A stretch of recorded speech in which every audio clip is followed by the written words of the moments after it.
Hey everyone, welcome to the show. So Republican Congressman George Santos is officially out. In a House vote this morning, his fellow lawmakers said, no mas. We can't do it anymore. 311 members voted to expel George Katara, whatever you want to call him, that included 105 Republicans. There was some dissension in the Democratic Party, though. Two Democrats voted present. They were Al Green of Texas and Jonathan Jackson of Illinois. And then two Democrats voted no, Bobby Scott of Virginia and Nikema Williams of Georgia. And a total of 8 House members chose not to vote at all. And some Republicans aggressively argued against his expulsion. There was a Texas representative named Troy Nehls. He just went off, even though the Ethics Committee is led by a fellow Republican. And he is the one, this Republican who leads that committee, who pushed for this vote. Nehls claimed the Ethics Committee was, quote, weaponized against Santos. And he said, quote, you may accept this report as grounds for expulsion from Congress, but I say no. It's not right. The totality of circumstance appears biased. It stinks of politics. Yeah, his fellow party members found that Santos stole from his donors, committed fraud, used campaign contributions for, high-end goods to watch porn.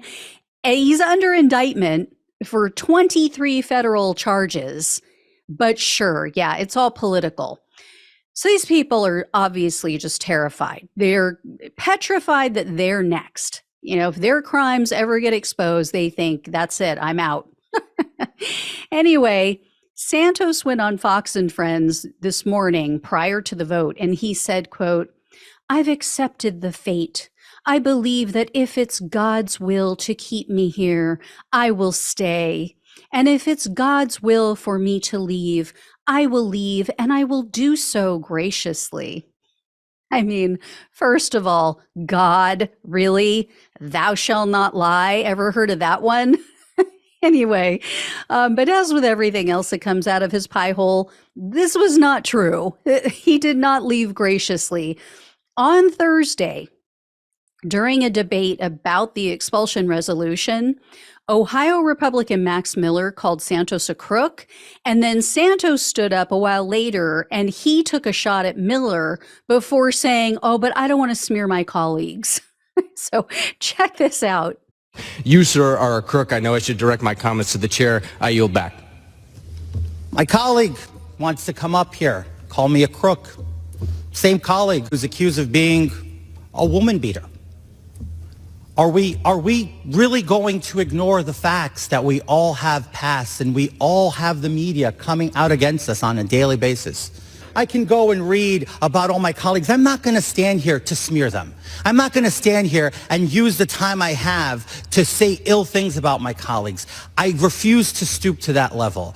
Yeah. Don't want to smear my colleagues, but yeah, you're a wife beater. Anyway, after Santos was officially expelled today, he said, quote, to hell with this place. And then he stormed out. He headed out to his car. The press followed him and they kept asking him questions. And he told them, quote, you know what? As unofficially already no longer a member of Congress, I no longer have to answer a single question to you guys. And then he flipped his hair. He flipped his hair when he said it. He was like, I'm over it. I'm done with all of you. No. Okay, that part I'm making up. He did not do that. I'm sure if he had on his Katara wig, I bet he would have flipped his hair when he said it, though. So in my mind, that's how it went. Anyway, so what happens now? Santos is now no longer eligible to receive his salary of $174,000. So it's going to be very interesting to see how he makes a living, if anyone might be willing to hire him. He's also ineligible to receive the lifelong congressional pension because you have to be in office for a minimum of 5 years before that kicks in. And a special election will now be held to fill his open seat. And news reports say it's probably going to happen in February. That seat used to be held by a Democrat. So this is a good pickup opportunity for the Democrats. But as for the balance of power as of right now, it remains the same, because even though he's out, the Republicans still have a 3-seat majority because a Republican won a special election in Utah last week. So what an embarrassing time to be a Republican. You know, you've got liar Santos, you've got confirmed rapist and even bigger liar Donald Trump.